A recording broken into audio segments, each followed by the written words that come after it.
I've used Craigslist countless times. You know how it is. Buying a used bookshelf, finding a freelance gig, selling that extra futon. I've even had a few roommates from Craigslist over the years. It's always been a little strange, meeting strangers for these short-term exchanges, but I'd never felt anything close to fear. That all changed last October. I was apartment hunting, desperate to find a decent place within my budget, and I'd been combing Craigslist for weeks. Then, one late afternoon, I stumbled across a listing that seemed too good to be true.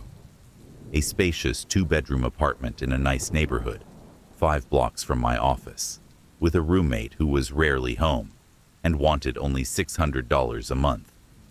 It was absurdly cheap for that part of the city, but I'd seen crazier things. I sent a quick email, not expecting a response.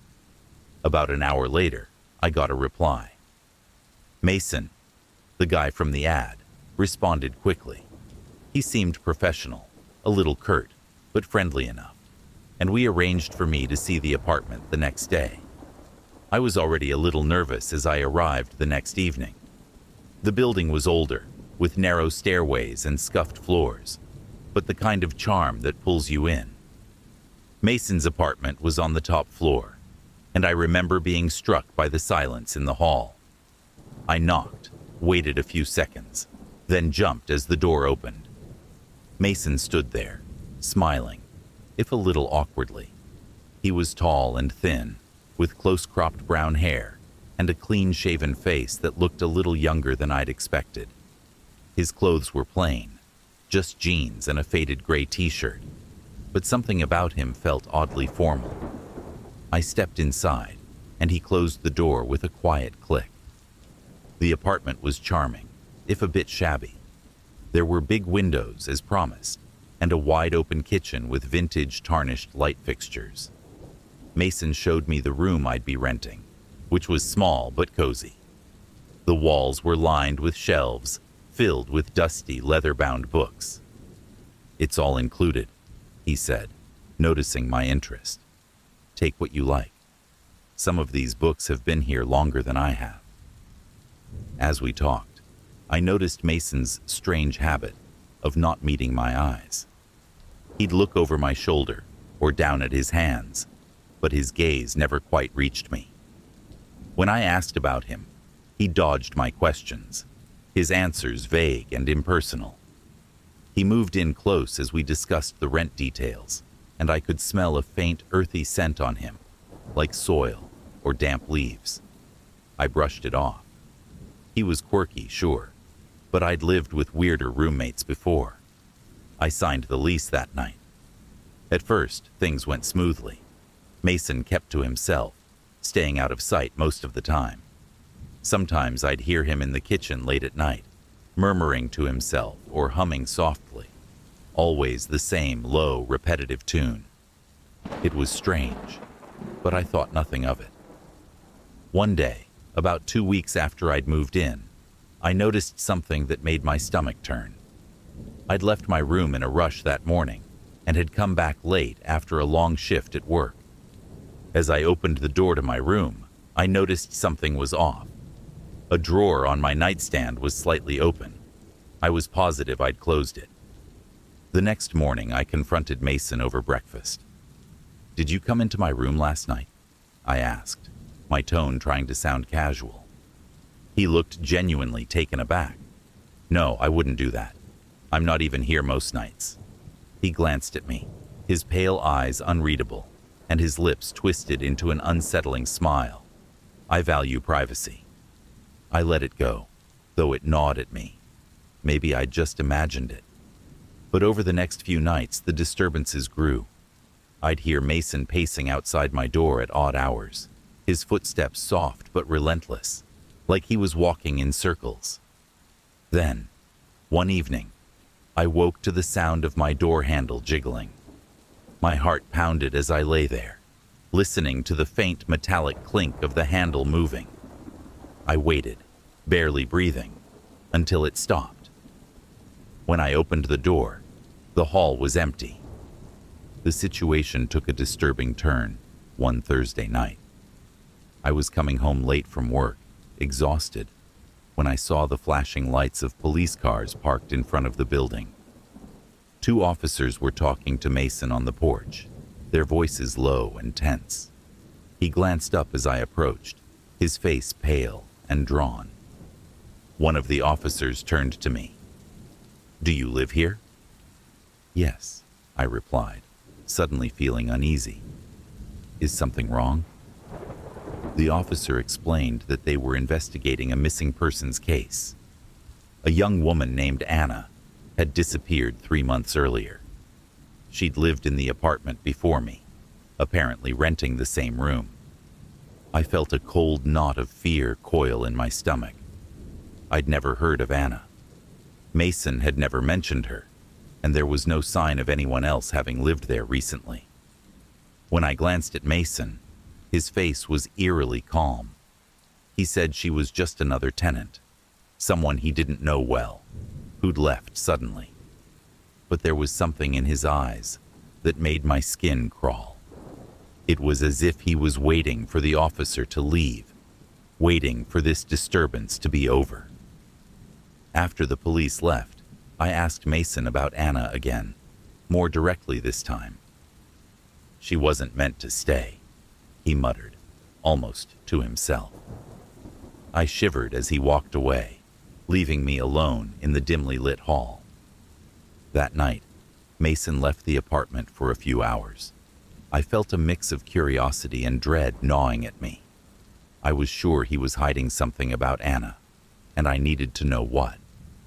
His room was locked, but after some searching, I found a spare key he'd left in the kitchen drawer. My hands trembled as I opened the door and stepped inside. The room was shockingly bare. A bed, a dresser, a few dusty books on the floor. But there was one detail that stopped me cold. A small patch of carpet was pulled back, revealing a loose floorboard underneath. With shaking hands, I pried it up and gasped at what I found. There were photographs tucked into the hidden compartment, all of a young woman with dark hair, smiling, unaware.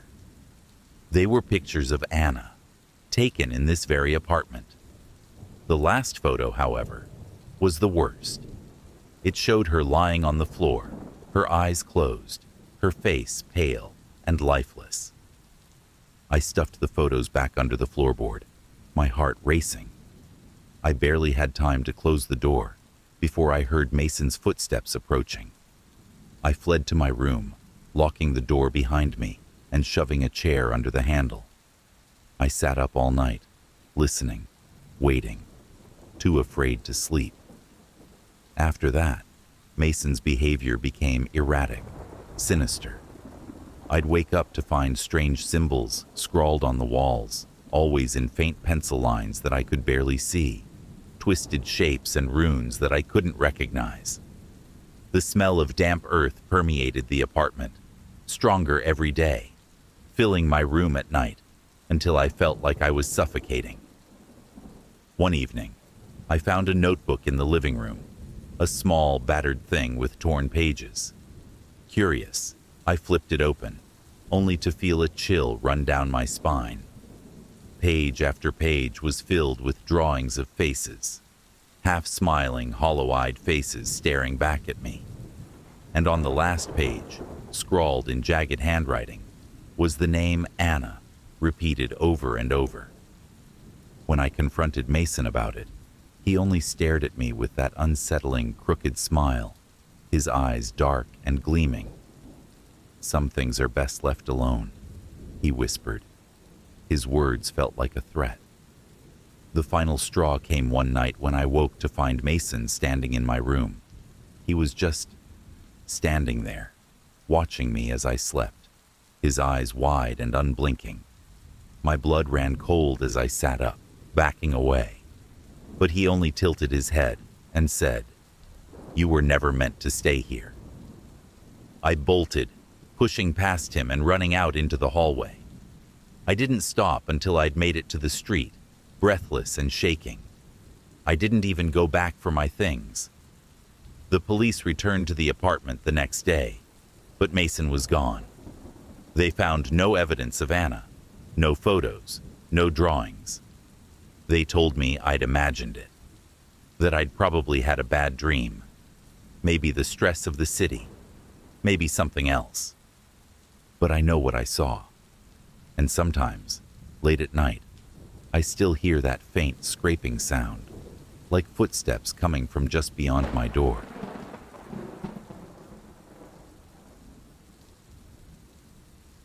I moved to the city with just 2 suitcases, a few $100s, and a job offer that would barely cover my rent. My new apartment was tiny, dimly lit, and bare. Just a mattress on the floor, a couple of folding chairs I'd picked up from a garage sale, and the pots and pans my mom had insisted I take from home. I had no TV, no coffee table, nothing to make the place feel remotely like a home. I started hunting on Craigslist, searching for a couch to add a bit of comfort to the space. I wasn't picky. I just wanted something soft, something that looked like it had a history. Every night after work, I'd scroll through the listings, but nothing felt right. Most were stained or looked like they'd break apart if I sat on them, and the ones in good shape were way out of my price range. Then, after about a week, I found it. A big, warm, brown leather couch with deep cushions, the kind you could sink into and never want to leave. It looked well worn, but sturdy. The ad was simple. Free couch, slightly used, first to pick up can take it. There was one picture of it sitting in what looked like a garage or storage unit, and it immediately drew me in. I emailed the seller, Don, asking if it was still available, and he replied almost instantly. "Yes," the message said. "You can pick it up tomorrow if you want. I'll be home around 6. No questions, no small talk. He gave me his address, and that was it. I had a slight twinge of unease, but I brushed it off. I needed that couch. The next day after work, I borrowed my coworker's old pickup and drove out to Don's place. His house was in an area I'd never been to, tucked away in a cul-de-sac where the houses all looked nearly identical. Low, squat buildings with small porches and peeling paint. The lawns were overgrown, and it was strangely quiet, almost too quiet for a suburban neighborhood. Don's house was at the very end of the street. No lights were on inside, and the place looked like it hadn't been lived in for a long time. The windows were covered with dust, and the yard was full of weeds reaching halfway up the windows. I parked, feeling an instinctual hesitation, but I shrugged it off as nerves. After all, I'd never picked up furniture from a stranger before. I walked up to the door and rang the bell. It took a moment, but then I heard shuffling footsteps, and the door creaked open. A tall man with thinning gray hair and hollow eyes peered out at me. "You here for the couch?" he asked in a low, raspy voice. "Yes," I said, trying to smile. "Are you Don?" He nodded slowly, his gaze fixed on me without a hint of warmth. His expression was blank, like he was barely aware of his surroundings. Without a word, he stepped aside, gesturing for me to follow him around the side of the house. The backyard was even worse than the front. Old broken furniture, rusty tools, and piles of junk littered the grass, almost like a makeshift dump. He led me to a detached garage at the back of the yard. The door was hanging slightly off its hinges, and as he pushed it open, a musty, stale smell hit me. I coughed and glanced at him, but he just stood there, expressionless, waiting for me to go inside. The couch was there, as promised, sitting against the far wall. It looked a little more worn than in the photos, the leather cracked and scuffed, but it still looked solid. "Thanks," I said, stepping closer. "It's great." He just nodded. "Take it if you want," he muttered, his voice barely above a whisper. "But be careful with it." "Careful?" I repeated, confused. He didn't answer, just turned and walked out of the garage, leaving me alone. My stomach twisted as I watched him disappear into the shadows, but I shook it off. I was here for the couch. I loaded it onto the truck as quickly as I could and got out of there, feeling a strange sense of relief as I pulled out of his driveway. When I got back to my apartment, I spent the rest of the evening cleaning the couch, wiping off the dust and grime that had collected over what seemed like years. As I worked, I noticed faint scratches and markings on the leather. At first, I thought they were just scuffs, but the longer I looked, the more they seemed like symbols. Small, abstract shapes that seemed deliberate, etched lightly into the leather. A chill ran down my spine, but I laughed it off. It was probably just wear and tear. I pushed the couch against the wall in my tiny living room, threw a blanket over it, and collapsed into the cushions, flipping through my phone until I dozed off. A few days passed, and I started noticing little things that didn't make sense. Sometimes I'd wake up in the middle of the night and find the TV on, even though I was sure I'd turned it off. Other times I'd hear soft creaks and groans from the living room, almost like someone was sitting on the couch, shifting their weight. I told myself it was an old couch, probably settling after being moved, but something about the noises felt wrong. One night, I woke up around 3 a.m. to the sound of faint whispering. I sat up, heart pounding, and listened. The sound was soft, barely more than a murmur, but I could hear fragments of words like someone was having a conversation just beyond my door. Shouldn't have taken. My chest tightened, and I jumped out of bed, throwing open the door to the living room. The whispers stopped immediately, leaving only silence. The couch sat there, motionless, bathed in the faint light from the street outside. I stood there for a long moment, every nerve on edge, before finally crawling back to bed. After that night, I couldn't shake the feeling that something was wrong. I kept thinking about Don, about the strange look in his eyes, and that quiet, cryptic warning. Be careful with it. Curiosity got the better of me, and I decided to do a little digging. I searched for his address online, trying to see if I could find anything unusual about him. After hours of scrolling, I finally stumbled across an old news article about a couple who had lived in Don's house about 10 years ago, a couple who had vanished without a trace. The article explained that the couple, Margaret and Leo, had been last seen at home. The police had found no sign of forced entry, no struggle, and most of their belongings were still in the house, as if they'd just walked out one day and never returned. The case went cold, and the house had changed hands several times since, each tenant staying only a few months before moving out. I felt a shiver run down my spine. Was it just a coincidence? I thought about the couch, the strange symbols, the whispers. Something told me that it had been in Don's house a lot longer than I'd realized. One night, I was sitting on the couch, absent-mindedly running my fingers over the scratches on the leather, when I felt something hard under the cushion. My fingers found a seam that felt different, slightly raised. I pulled up the cushion and found a small, rusted metal box tucked inside. I opened it with trembling hands, half expecting it to be empty. But inside, there were photographs. The pictures were old, grainy, and faded, showing the same living room I was sitting in, but with different furniture. In one of the pictures, a couple sat on the couch, smiling and holding hands. Margaret and Leo, I realized, my heart pounding. There were other photos too, close-ups of the couch, of the strange symbols scratched into the leather, symbols that now seemed to be connected, part of some larger design. The last photo made me gasp. It showed Margaret alone on the couch, her face pale, her eyes staring blankly ahead. The shadows around her were wrong, twisting and dark, as if something was lurking just behind her. After finding the photos, the strange occurrences intensified.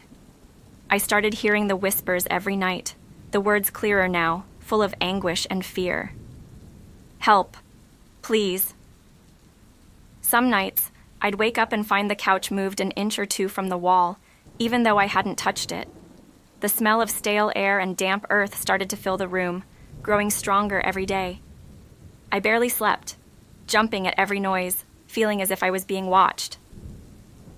One night, I woke up to the sound of footsteps, heavy and slow, pacing back and forth in the living room. My heart pounded as I listened, frozen in fear.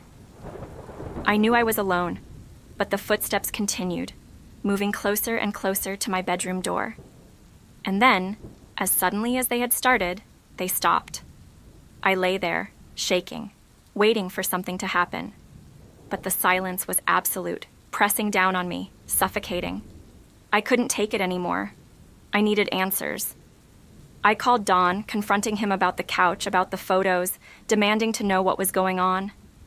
His voice was low and cold. You should have left it alone, he said, his tone filled with a strange finality. Some things are better left buried. Before I could ask what he meant, he hung up. The next day, I decided I couldn't stay in the apartment any longer. I packed a bag, intending to leave to find somewhere safe. But as I walked into the living room one last time, I saw something that made me freeze. The couch was gone. In its place was a shallow impression in the carpet, as if it had been there for years and had suddenly vanished. The air was heavy, thick with the smell of earth and decay. And on the wall, scratched in faint, jagged lines, was a message. Thank you for setting us free. I never went back to that apartment. I don't know what happened to the couch or to Dawn, but sometimes late at night, I think I can still hear those whispers, calling out from the darkness. And every time I wonder, did I bring something back with me, or did I leave a part of myself behind?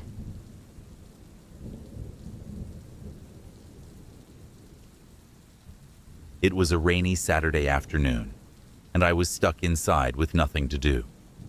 I had just moved into a new apartment, a tiny place downtown that I got on a month-to-month lease, and the walls were still bare.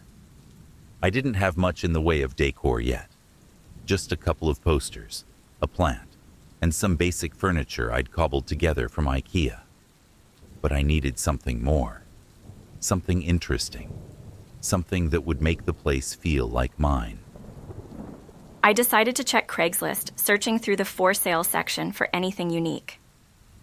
After about an hour of browsing through typical listings for used furniture, a peculiar ad caught my eye. The listing was simple. Antique mirror, free to good home. There was a single photo.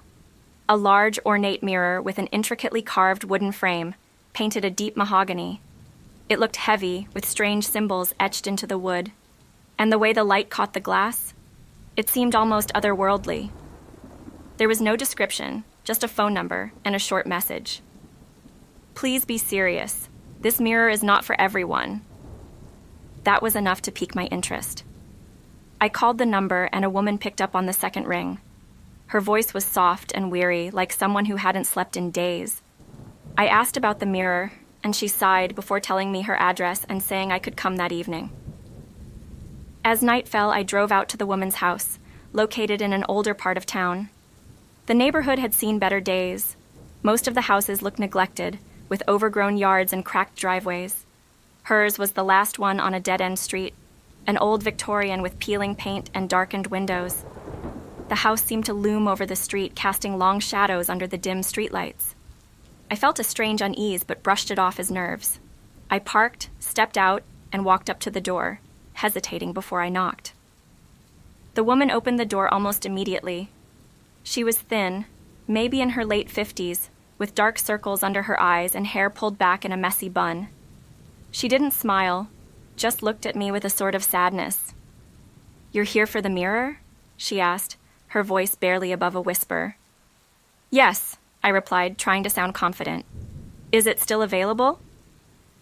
She nodded, stepping back to let me inside. The house was dark, and the air was thick with dust and something else, something sour. She led me down a narrow hallway into a small, cluttered living room. The mirror sat on the floor, leaning against the wall, even more imposing in person. It was about 5 feet tall, with an intricately carved wooden frame, and the symbols etched into it looked even stranger up close. They weren't any symbols I recognized, just odd, twisting shapes and spirals that seemed to writhe in the dim light. As I stared at the mirror, I felt an odd sensation, like the glass was watching me. "Why are you giving this away?" I asked, looking over at her. She hesitated, her eyes darting to the mirror. "I can't keep it anymore. It's hard to explain." She sighed, running a hand through her hair. "The mirror, it's strange. My husband bought it years ago at an estate sale, but after he brought it home, things started happening. I'd hear sounds at night, see shapes in the reflection. It was as if it didn't want us there." My skin prickled, but I forced a laugh. "You mean you think it's haunted?" The woman didn't smile. She just stared at me with that same sadness. "Just be careful with it." She helped me load the mirror into the car, and I thanked her, even though the unease was creeping up my spine. The whole way home, I couldn't shake the feeling that I'd just made a mistake. When I got back to my apartment, I wrestled the mirror inside, placing it against the wall in my living room, facing the door. It looked strange in the space, its dark frame and antique style out of place among my modern minimal furniture. But there was something about it that drew me in. I caught my reflection, distorted slightly in the old glass, and felt a strange thrill. For the first couple of days, nothing happened. I'd glance at the mirror in passing, sometimes catching my own reflection out of the corner of my eye. But one night, as I was lying in bed, I heard something.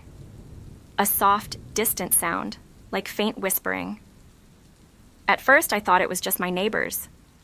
The walls in this building were thin, and I could often hear the muffled sound of their conversations. But this was different. The whispers didn't seem to come from any one direction. They were all around me, filling the air. I sat up, straining to listen, but the sound faded away as soon as I moved. I shook it off, telling myself it was just my imagination, but I couldn't shake the sense of unease. And every night after that, the whispers grew louder, the voices clearer, until I could almost make out words. It was like someone or something was talking, just on the other side of the glass. One night, I was sitting on the couch, staring at the mirror, when I noticed something strange. The room in the reflection looked different. It was subtle at first, just small things out of place, like the plant in the corner that seemed a little closer in the reflection than in real life. But then I noticed something else. My own reflection looked off. It was me. But there was something in my eyes, something dark and hollow. I felt a chill run down my spine and glanced away, feeling suddenly exposed. But the moment I looked away, I could have sworn I saw movement in the mirror, a shadow passing behind my reflection. I whipped my head back, heart pounding, but the mirror was still. Just my distorted reflection staring back at me. That night, I barely slept, haunted by the image of my own eyes in the mirror, empty and staring. And the whispers. They were louder than ever, filling my ears until I felt like I was suffocating. I finally fell asleep just before dawn, exhausted and on edge. The next morning, I decided to call the woman who had given me the mirror. I needed answers, needed to know if she had experienced the same things. She answered on the second ring, her voice tense. "I'm sorry to call you again," I began, my voice shaking, but strange things have been happening. I keep hearing whispers, and the reflection, it's wrong. I don't know how to explain it. There was a long pause, and I could hear her breathing on the other end. Finally, she spoke, her voice low and filled with a sadness I could feel through the phone. "I'm so sorry. I hoped it would leave you alone. It's the mirror. There's something in it, something that doesn't belong here. My husband brought it home, and he was never the same afterward." "What do you mean?" I asked, my heart racing. He started seeing things, his own reflection, but twisted like it was mocking him. And then he'd hear voices, whispers in the night. Eventually, he stopped sleeping, stopped eating. It was like the mirror had taken something from him. I felt a cold dread settle over me. What happened to him? There was another long silence. He didn't make it. I found him in front of the mirror one night, just staring. His eyes were empty, like he wasn't there anymore. My hands were shaking, but I forced myself to stay calm. "Why didn't you tell me this before?" "I thought it would leave you alone," she whispered, her voice cracking. "Please, get rid of it. Destroy it if you have to." But even as she said it, I knew it wasn't that simple. The mirror was old, heavy, and somehow alive. I didn't know how to get rid of it, didn't know if I even could. Over the next few days, the whispers became unbearable. They filled my apartment, hissing and murmuring, like voices just beyond the veil, voices trapped in the glass. I tried to ignore them, tried to cover the mirror with a sheet, but it didn't help. The voices seeped through, scratching at my mind, haunting me day and night. I started to notice other things too. My reflection was changing, subtly at first.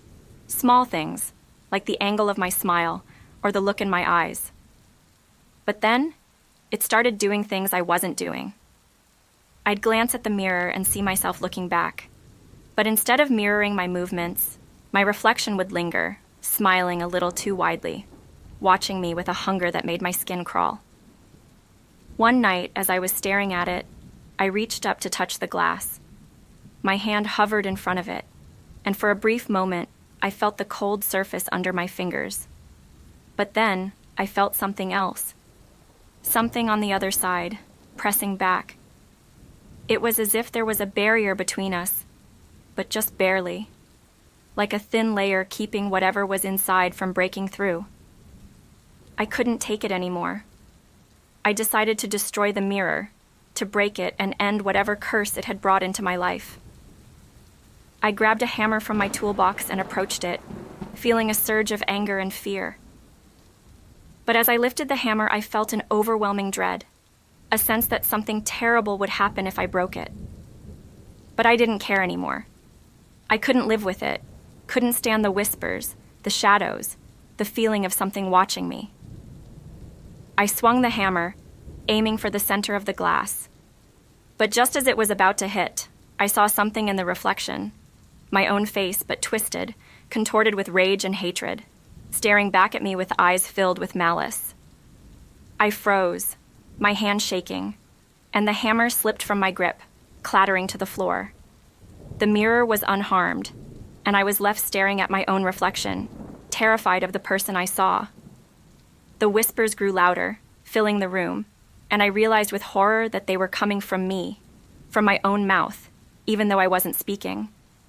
The reflection smiled, a cold, empty smile, and I felt a sharp, searing pain in my chest, like something was clawing its way out.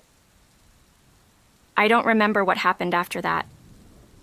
I woke up the next morning, lying on the floor in front of the mirror, the apartment silent and cold. The mirror was empty, reflecting only the room and my own face, pale and hollow. I packed my things that day and left the apartment, leaving the mirror behind. I never went back, never checked to see if anyone else had moved in.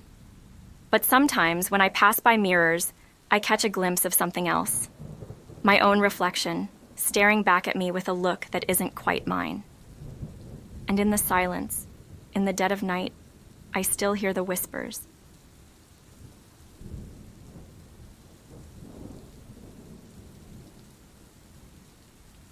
I'd always been fascinated by vintage items. As a kid, I'd spend hours rummaging through flea markets and antique shops with my mom, who was an avid collector herself. So, when I moved into my own apartment, it felt natural to start filling it with curiosities and collectibles. Craigslist became my new favorite pastime, a treasure trove of unique items that I could afford on my modest budget. One evening, while scrolling through Craigslist listings, I stumbled upon an ad titled, "Antique Doll Collection, Willing to Part with One." The post had only a single picture, an old porcelain doll with a cracked, worn face, dressed in an elaborate, dusty gown with delicate lace and a faded, sad little bonnet. There was something hauntingly beautiful about it, something that seemed to beckon me. The doll looked like it had a story, maybe even a history, and for some reason, I wanted to be a part of that story. The listing description was brief. My grandmother collected dolls. This one was her favorite. Serious inquiries only. Without really thinking it through, I clicked on the contact link and sent the seller a quick email. "Hi, I'm interested in your doll. Is it still available?" Not even 15 minutes later, my phone pinged with a reply. The message was from Sharon, the seller. She'd typed, "Yes, it's still available. But are you sure you want this one? There are stories about it." The warning only made me want it more. I assured her that I was serious, that I was a collector myself and knew how to handle delicate antiques. We arranged to meet the next day at her house. I could barely sleep that night, visions of the doll filling my mind. The next day, I drove out to Sharon's address, which turned out to be in an older part of town. Her house was a small, faded yellow Victorian, the kind you'd expect to see in an old photo album. I knocked, and a moment later, the door creaked open. Sharon was older, probably in her late 70s, with silver hair pulled back in a tight bun. Her eyes, though kind, held a sadness that seemed to have settled there long ago. She looked me up and down before giving a weary sigh and stepping aside to let me in. The house smelled of old books and dust, and I could see various dolls lined up on shelves along the walls, their glassy eyes following me as I moved. Some were porcelain, some were cloth. All were dressed in elaborate costumes that spoke of a different era. Sharon led me into a small sitting room, and there, on a wooden pedestal, was the doll from the photo. Up close, it was even more haunting, with cracked spider webbing across its face and eyes that seemed too lifelike for comfort. This one... Sharon's voice trembled slightly. This one belonged to my grandmother, and to her grandmother before that. "Do you know how old it is?" I asked, unable to take my eyes off the doll. "Over 100 years," she replied, her voice almost a whisper. "It's been in the family a long time, but it's caused some trouble." I glanced at her, intrigued. "What kind of trouble?" Sharon looked at me for a long moment, her eyes dark and serious. "People say it's cursed, that strange things happen around it. My grandmother swore she heard it whispering to her at night. And my mother, she claimed it moved on its own." I could feel a chill crawl down my spine, but I forced myself to smile. I don't scare easily. Sharon's mouth tightened into a thin line, but she nodded. "Very well. I'll sell it to you, but please, be careful." We completed the transaction, and I left with the doll cradled in my arms. As I drove home, a strange sense of anticipation built up in my chest, as if I were carrying something more than just a piece of porcelain. When I got back to my apartment, I set the doll on a shelf in my living room, where it looked out over the room with those strangely knowing eyes. I spent the rest of the evening unpacking a few other items I'd picked up at an estate sale the week before, trying to ignore the way the doll seemed to watch my every move. That night, as I lay in bed, I thought I heard something, a faint whisper, like someone murmuring just outside my door. I held my breath, listening, but the sound faded away, leaving only silence. The next morning, I found the doll sitting at a slight angle, as if it had shifted in the night. I shook it off, thinking I must have just brushed against the shelf without noticing. But as the days went on, I couldn't shake the feeling that something was off. After a week of having the doll, strange things started happening. I'd come home to find objects in different places. Small things like books or my keys, nothing major, but enough to make me feel like I was losing my mind. Once I found a glass tipped over on the counter, even though I was certain I'd left it upright. One night, as I was falling asleep, I heard the faint whispering again. This time, it was unmistakable. I sat up in bed, my heart pounding and strained to listen. "Please, let me out," the voice whispered, barely audible. My skin prickled, and I felt a chill settle over me. I got out of bed and went into the living room, my eyes darting around the darkened space. The doll sat on the shelf, unmoving, but I could have sworn its eyes were different, wider, almost pleading.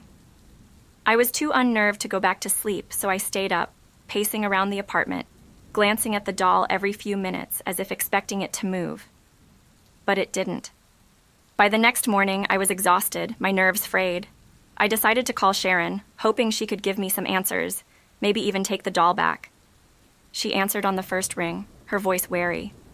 "Yes?" It's the doll," I stammered, feeling foolish. "Strange things have been happening. I keep hearing whispers, and things keep moving around on their own."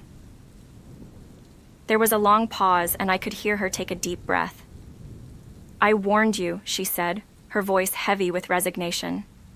"That doll has a spirit trapped inside it.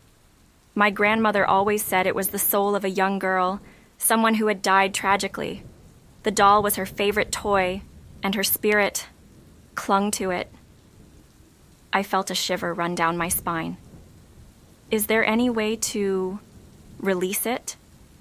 Sharon hesitated, then spoke in a hushed tone. My grandmother believed that if you keep the doll close, treat it with kindness, and say a prayer every night, it might bring her peace. But she also warned that if the spirit becomes too attached, it may never leave. The call left me feeling even more unsettled, but I decided to follow Sharon's advice. I began talking to the doll every night, saying a quiet prayer, hoping it would calm the restless spirit. Over the next few weeks, the disturbances seemed to lessen. The whispering stopped, and the strange movements around the apartment became rare. But I started feeling an odd attachment to the doll. I'd find myself drawn to it, compelled to sit near it, even talk to it about my day. It was almost like I could feel the presence of the spirit inside it, a quiet, watchful presence that felt oddly comforting. One night, as I sat on the couch with the doll beside me, I thought I saw something. A faint glow around its edges, like a soft, otherworldly light. I blinked and it was gone, but the sensation lingered, a warmth that filled the room. I began to feel like I wasn't alone, like the doll was a companion, someone who understood me in a way that no one else could. But deep down, a part of me knew this connection was unnatural, and it scared me. One night, I had a dream that felt so real it was like I was living it. I was in a dark, empty room, holding the doll in my arms. The air was thick, and I could feel a presence around me, watching, waiting. I heard the same whisper from before, but this time it was clearer. Please, I want to be free. I looked down at the doll, its eyes wide and sorrowful, almost human. I felt an overwhelming sense of sadness and fear, like I was trapped, unable to escape. I woke up with a start, my heart racing, and found myself clutching the doll to my chest as if it had somehow moved into my arms during the night. The dream haunted me, and I couldn't shake the feeling that the doll's spirit was growing stronger, its presence more tangible. The line between dream and reality was starting to blur. One night, as I was getting ready for bed, I heard the whisper again, louder this time, echoing through the apartment. Please, help me. The voice was filled with desperation, and I felt a sudden urge to do something, to free the spirit trapped in the doll. I picked it up, cradling it in my arms, and whispered, "What do you want me to do?" For a moment, there was silence. Then I felt a chill run through me, and the doll's eyes seemed to glisten, as if it were about to cry. "Bury me, where I died," the voice whispered. The words sent a jolt through me. How was I supposed to know where this girl had died? But then, as if guided by an unseen force, I felt an image flash in my mind. A wooded area, a small clearing surrounded by trees. I didn't recognize it, but something told me it was nearby. Without fully understanding why, I grabbed my coat and car keys and headed out into the night, the doll clutched tightly in my arms. I drove without knowing where I was going, letting some instinct guide me. After about 20 minutes, I found myself on the edge of a forest, just outside of town, a place I'd never been before. The air was thick with fog, and the trees loomed over me, their branches reaching out like skeletal fingers. I walked into the forest, the doll feeling heavy in my arms, like it was leading me somewhere. Finally, I reached a small clearing, just like the one I'd seen in my vision. I knelt down, digging into the soft earth with my hands, feeling a strange sense of peace wash over me. When the hole was deep enough, I placed the doll inside, covering it with dirt until it was hidden from sight. As I finished, I felt a warmth settle over me, a gentle, comforting presence, and I knew the spirit had finally found peace. I stood there for a long time, the fog swirling around me, before I finally turned and made my way back to the car, leaving the doll and its haunting presence behind. After that night, my apartment felt lighter, emptier. The disturbances stopped, and I no longer felt the strange pull of the doll. But sometimes, late at night, I still hear a faint whisper in my dreams. a soft, grateful voice saying, "Thank you." And in the quiet moments, I can still feel her presence, like a warm memory, lingering in the air.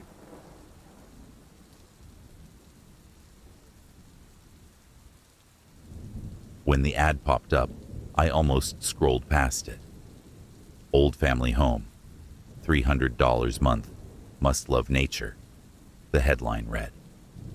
I'd been looking for a place for weeks, and anything decent within my price range was always snatched up before I could even make it to a viewing.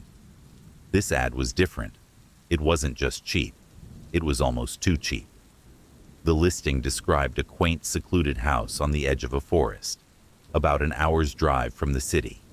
It had a big porch, a cozy fireplace, and, according to the ad, one of the best views of the woods you'll find. There was no real description of the neighborhood, just an invitation to escape the noise.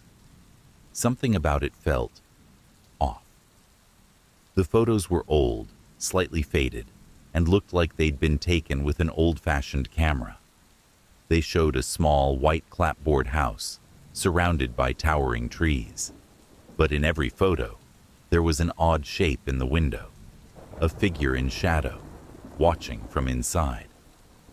The logical part of me was skeptical, but the rest of me was desperate for an affordable place to live. I reached out to the poster, half expecting it to be a scam. But an hour later, I received an email from someone named Mr. Farrow. His reply was brief, but polite, with a phone number to call. When I dialed, he picked up on the second ring. His voice was low, with a slight rasp. "Are you calling about the house?" he asked without any greeting. "Yes," I replied, feeling a twinge of unease. "Is it still available?" "Yes. You're welcome to come by tomorrow if you're serious," he said. His tone was almost expectant, as if he'd been waiting for me. The next day, I made the drive out of the city. The air grew cooler as I left behind the concrete and noise, winding my way up a narrow tree-lined road. I reached the address around dusk, and the house looked just like the photos. Small, secluded, nestled at the edge of a dense forest. It had an aura of isolation, like it had been forgotten by the world. Mr. Farrow was waiting on the porch, a tall, thin man with graying hair and a worn face. He wore a dark jacket and had his hands tucked into the pockets, watching me with an intensity that made me uncomfortable. "You found it all right?" he asked, his voice low. "Yeah, no trouble," I replied, trying to sound casual. He nodded, glancing toward the woods. "This place has been in my family a long time. Lots of memories here. The last tenant moved out a few months ago." His gaze flicked back to me, and he hesitated. "She left in a hurry. Not everyone finds the woods welcoming." I forced a laugh, though his words left me unsettled. "I love nature. I think I'll be fine." We went inside, and I couldn't help but notice the house's strange silence. It was old, but well kept, with creaky wooden floors and a musty scent that seemed to linger in every room. The furniture looked antique, worn but sturdy. As he showed me around, I felt a sense of weight, like something unseen was watching us. "About the rent," I began, but he cut me off. "It's $300 a month, utilities included, but there are rules." His tone was so firm that it made me pause. "Rules," I echoed. "Yes." His gaze was sharp, unblinking. "Rule 1, never leave the windows open at night. And Rule 2, he hesitated, his voice dropping to a whisper. "If you hear anything outside after dark, don't look." I stared at him, feeling a chill crawl up my spine. "What do you mean?" But he just shook his head. "If you're willing to follow the rules, the house is yours." Despite the strange warnings, I took the house. The price was too good, and I convinced myself that Mr. Farrow was just eccentric. maybe a little paranoid. But as I settled in, I couldn't shake the feeling that something was off. At night, the silence was oppressive.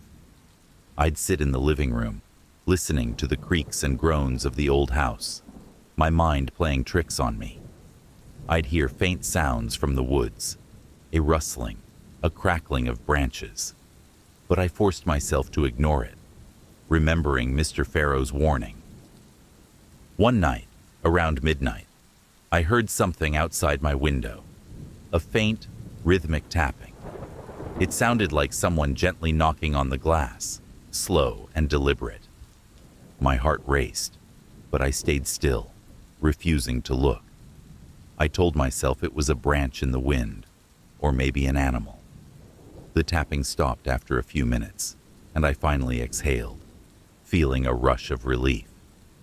But the next night, it happened again. 3 slow, deliberate knocks on the glass. The next morning, I noticed faint smudges on the window, like fingerprints, but distorted, almost clawed. My skin prickled, and I tried to shake off the feeling that something had been watching me. As the days passed, I started feeling a strange pull toward the woods. During the day, they were beautiful, full of light and life. But at night, they seemed to transform into something darker, almost malevolent. I'd catch glimpses of shadows moving between the trees, strange shapes that didn't belong. One evening, just before sunset, I decided to go for a walk in the woods, hoping to dispel the unease. The air was thick, heavy with the scent of damp earth and pine, and the deeper I went, the darker it grew. Every now and then, I'd feel like I was being watched, like there was something just beyond my line of sight, lurking in the shadows. I turned to head back, but a flicker of movement caught my eye. A figure, half hidden among the trees. It was tall, thin, almost skeletal, its face obscured by the shadows. I froze, my heart hammering in my chest. But when I blinked, it was gone, leaving only silence. I ran back to the house, my heart racing. But as I reached the porch, I caught sight of something out of the corner of my eye. A faint shadow in the window, watching me. I spun around, but there was nothing there. Just the empty forest, stretching out into the darkness. The nights were becoming unbearable. I tried to push through, telling myself it was just my imagination, that Mr. Farrow's warning had just planted ideas in my mind. But each night, as the silence settled around the house and the light faded from the windows, I could feel it. The air would grow thick and heavy, like a storm was pressing down on me, though there wasn't a cloud in the sky. And the shadows, the way they clung to the corners of each room, felt alive, like something was hiding just out of sight. On the 5th night, I finally broke. I was lying in bed, staring at the ceiling, the only sound my own breathing, shallow and quick. Then, just as the clock struck midnight, the noise came, a soft, rhythmic tapping on the window pane beside my bed. The sound was so precise, so deliberate, that my mind immediately ruled out any animal. It was 3 taps, one after the other, slow and careful, as if someone was taking their time. My heart thundered in my chest as I turned to look at the window. I could see nothing through the curtains, but the tapping continued. 3 knocks, then silence, then 3 more. It was relentless, a patient rhythm that seemed to echo in my skull, growing louder with every repetition. I lay there, paralyzed, my fists clenching the sheets as I struggled to keep my composure. My instincts screamed at me to get up, to look, to confront whatever was outside. But a dark, creeping sense of dread held me back. Mr. Farrow's words echoed in my mind. If you hear anything outside after dark, don't look. The tapping stopped, but I barely had time to feel relief before I heard it. A faint, almost imperceptible sound, like someone whispering. It was a soft, pleading voice, muffled by the glass, the words too distorted to understand, as if they were being spoken underwater. But one word cut through, clear and desperate. Please. My skin prickled with cold as I lay there, trying to make sense of what I was hearing. The voice was unmistakably human, but it carried a sadness, an emptiness that sent chills down my spine. It sounded like someone in pain, someone lost. I bit my lip, fighting the urge to respond, to let the voice know I could hear it.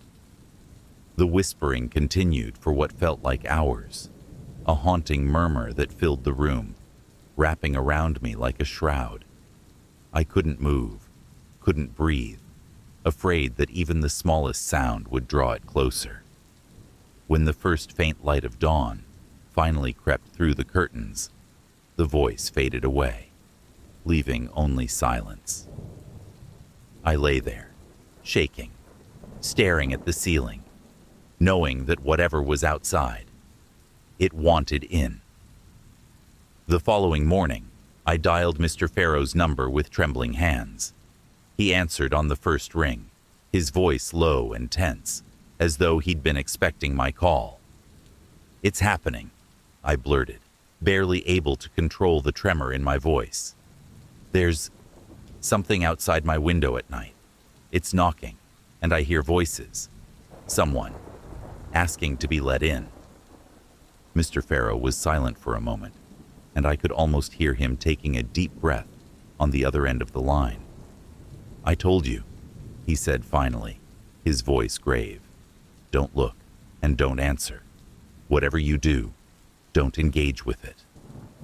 "But what is it?" I asked, frustration and fear twisting inside me. "What's outside? Why does it keep coming back?" His answer was slow, as if he were choosing each word with great care. "That is hard to explain. The woods are old, older than the house, older than anyone in my family who's ever lived there. Some say the trees have spirits, souls that wander. Others say it's something else, something that never belonged in this world." I felt a shiver crawl down my spine. "But why is it trying to get in?" "There are things out there," he replied, his voice barely a whisper. "Things that lost their way a long time ago. Spirits that wander, looking for somewhere to rest. They're drawn to the house, to the warmth, the light, to the people inside. They think they can find a way back through you." The words hung in the air like a curse. I was speechless, my mind racing as I tried to process what he was saying. "You have to stay strong," he continued. "Ignore it. Do not give it permission to enter. Once you do, it will never leave." I sat there, gripping the phone, fear tightening in my chest. What happens if I give in?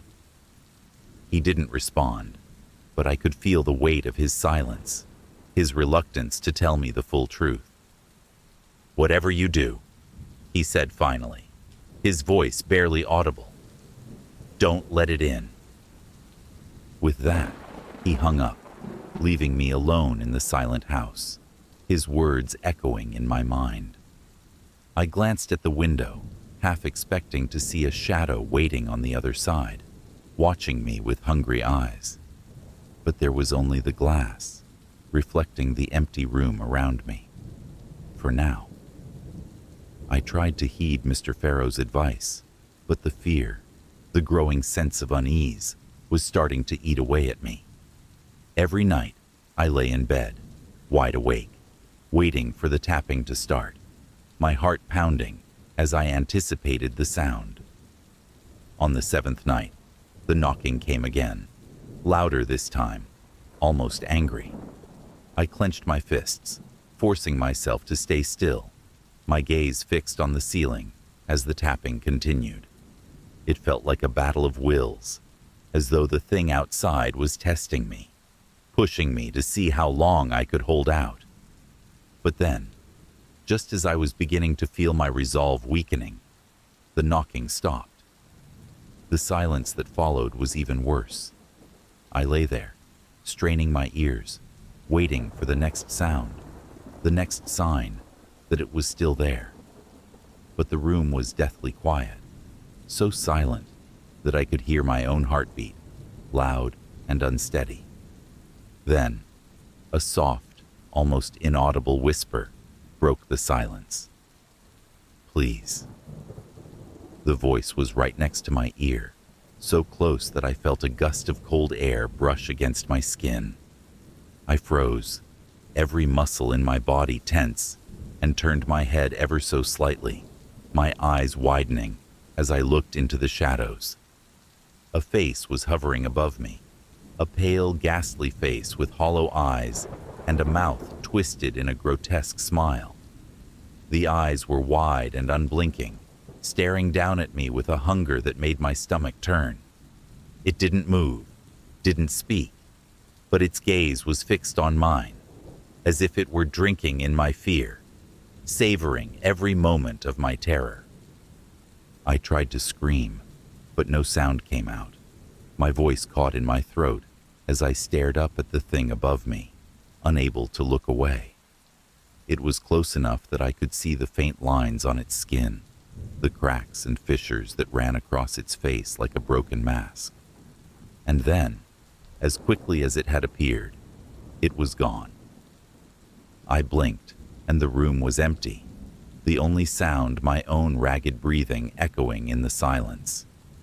I lay there, trembling, my mind racing, trying to convince myself that it had been a hallucination, a trick of the darkness. But deep down, I knew the truth. It was real, and it wasn't going to stop. The next morning, I couldn't take it anymore.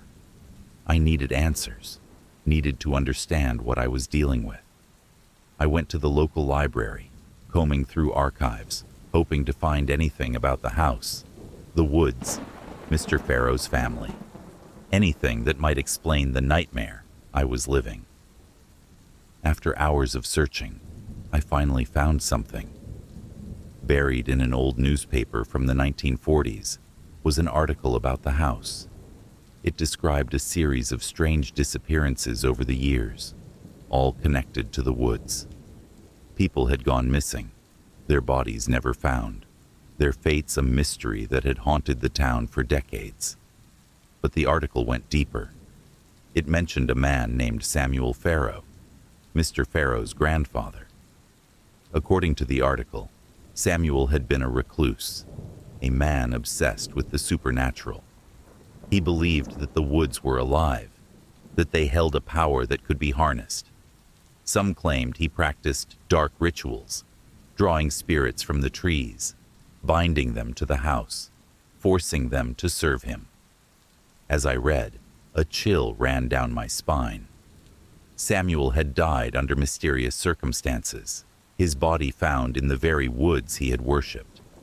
The townspeople had whispered that he'd become a part of the forest, that his spirit still roamed the trees, watching, waiting for someone to take his place.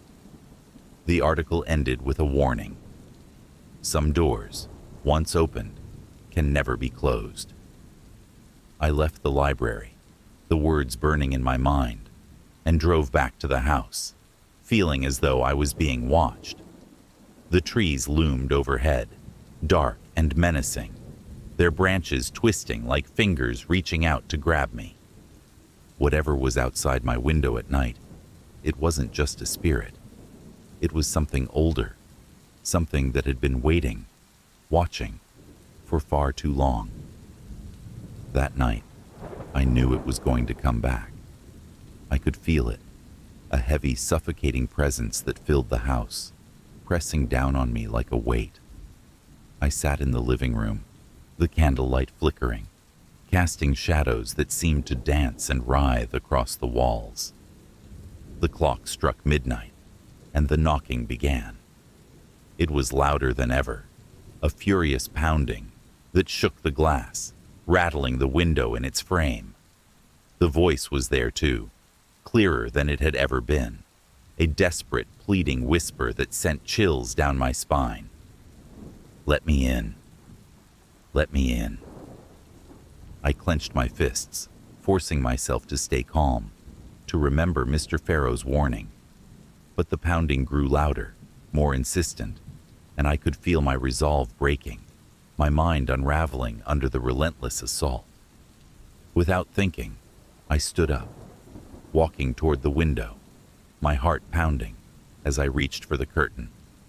My hand hovered there, trembling, and I could feel the presence on the other side, waiting, watching. So close I could almost feel its breath on the glass. I pulled back the curtain. A face was pressed against the window, a pale, ghastly face with hollow eyes and a twisted, mocking smile. Its mouth moved soundlessly, forming words I couldn't hear, its eyes fixed on me with a look of hunger. I stumbled back, my heart racing, as the face seemed to melt away, dissolving into the darkness. But the knocking continued, louder, more frantic, a desperate, relentless pounding that filled the room, drowning out my thoughts. And then, in a moment of clarity, I realized what I had to do. I grabbed the candle and walked outside, stepping onto the porch, the cold night air biting into my skin. The woods loomed around me, dark and silent, the trees towering overhead like sentinels. The knocking stopped, and for a moment, there was only silence. Then, slowly, a figure emerged from the shadows. A tall, thin figure with hollow eyes and a twisted smile, its face pale and ghostly in the moonlight. It moved toward me, its eyes fixed on mine, its gaze filled with a hunger that sent chills down my spine. I held the candle up, the light flickering, and took a deep breath, my voice steady as I spoke the words I had read in the library, words meant to banish spirits, to send them back to where they came from. The figure paused, its smile fading, and for a moment, I saw something else in its eyes, a flicker of fear, of desperation. And then, with a final haunting whisper, it vanished, leaving only silence. The next morning, I packed my things and left, not bothering to look back. The house was empty, silent, the air still thick with the remnants of whatever had haunted it. I never went back, never spoke to Mr. Farrow again. But sometimes, late at night, I still hear the knocking, faint and distant, as if it's following me, waiting for the moment I let my guard down. And I know deep down that some doors, once opened, can never be closed.